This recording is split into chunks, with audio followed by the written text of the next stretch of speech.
এই পর্যায়ে বক্তব্য রাখবেন ঠাকুরগাঁয়ের কীর্তি সন্তান professor doctor Anwar Khasru Parvez Sumon sir, Jahangirnagar বিশ্ববিদ্যালয়।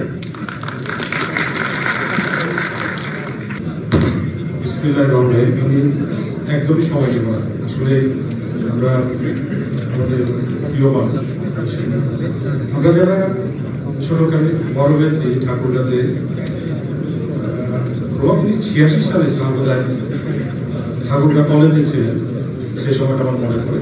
আমরা লাকি খুব, কারণ আমি নিজে ঢাকা কলেজের ছাত্র এবং স্যার ঢাকা কলেজে অভ্যর্থী হয়েছে। মনে হয় যে আমাদের একটা সময় আমাদের আগে, সেই সময়টা আসলে আলমগীর ভাইয়ের সময়। উনি তখন মেয়র ছিলেন এবং আমরা যারা ক্রিকেট খেলতাম বা ফুটবল খেলতাম, ওই সময়টা আমাদের মাঠে খেলাটা সম্পূর্ণ আলমগীর ভাইকে দিয়ে, এবং এই জন্যই আমাদের সময়টা আসলে ওখানেই আটকে আছে। এটা বোধহয় এই ভোর বোধহয় এই স্বপ্ন বোধহয় আমাদের কাটবে।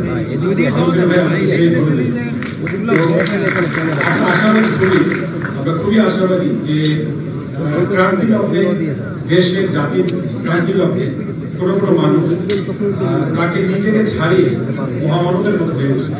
আসলে আমার নিজের এলাকা বলে বা আমার ভাই বলে বা আমাদের পরিচিত মানুষ বলে বলছিলাম, আলমগীর ভাই এমন একটি নাম, আলমগীর স্যার এমন একটি নাম, যিনি শুধু ঠাকুরগাঁর নেতা না, যিনি শুধু বাংলাদেশের নেতা, উনি এখন পৃথিবীতে প্রতিষ্ঠিত একজন নেতা হিসাবে।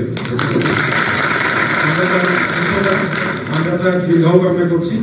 আমি শুধু যারা আমাদের ছাত্র আছে তাদের, আমাদের জাহাঙ্গীরনগরের ছাত্ররাও আছেন, ঢাকা কলেজের ছাত্ররাও আছেন, আপনারা ঠাকুরগাঁর, আমিও ঠাকুরগাঁর, কিন্তু আমার মাঝে মাঝে মনে হয় ঠাকুরগাঁর প্রতি আমাদের ভালোবাসা একদমই নেই।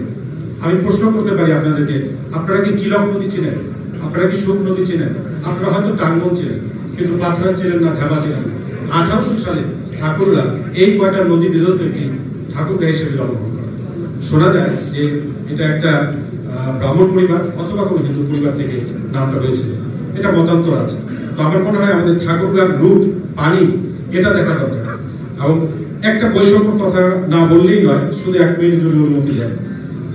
এই গত বছর জুনে যে বাজেটটা হয়েছে সেটা প্রায় 7 লক্ষ কত কোটি হাজার টাকা, কিন্তু আপনারা কি জানেন এই বাজেটে ভয়ঙ্কর ধরনের একটা বৈষম্য হয়েছে। বৈষম্য হচ্ছে আমাদের প্রাতিষ্ঠানিকভাবে দারিদ্রের হারে রংপুর জেলা সবচেয়ে নিচে পড়ে আছে। আপনারা কি জানেন আমাদের শিক্ষা প্রতিষ্ঠানগুলোতে এখনো অন্যান্যগুলো থেকে পিছিয়ে পড়ে আছে। অবশ্যই এর পিছনে দায় কিন্তু আমাদের। আমরা ঐক্যবদ্ধ হই, আমরা একসাথে থাকি। ঠাকুরগাঁ জেলার মতো একটা জায়গায় 2টা কিভাবে আপনার কি বলে এটাকে কমিউনিটি দাঁড়ায় আমি জানি না এখনো, কিন্তু আমাকে মাঝে মাঝে ফোন দেয়, বলে যে আপনি এই জেলা পরিষদের অনুষ্ঠানে আসবেন না, ওই জেলা পরিষদের আসবেন। আমি বলি 2টা করে দিই যাবো। আমি শেষ করছি। আমরা আশা করি যে আমরা এখানে ঠাকুরগাঁর পরিচয় এসেছি, অনেকের সাথে দেখা হলো, বেয়াদব বলে মাফ করবেন। আমাদের এখানে ফয়সাল ভাই আছেন, এখানে আমাদের অন্যান্যরা আছে, ওনারা নিশ্চয়ই কথা বলবেন। আমরা চাই আলমগীর স্যারের নেতৃত্বে একটি, শুধু অনলি ওয়ান জেলা সমিতি। ধন্যবাদ।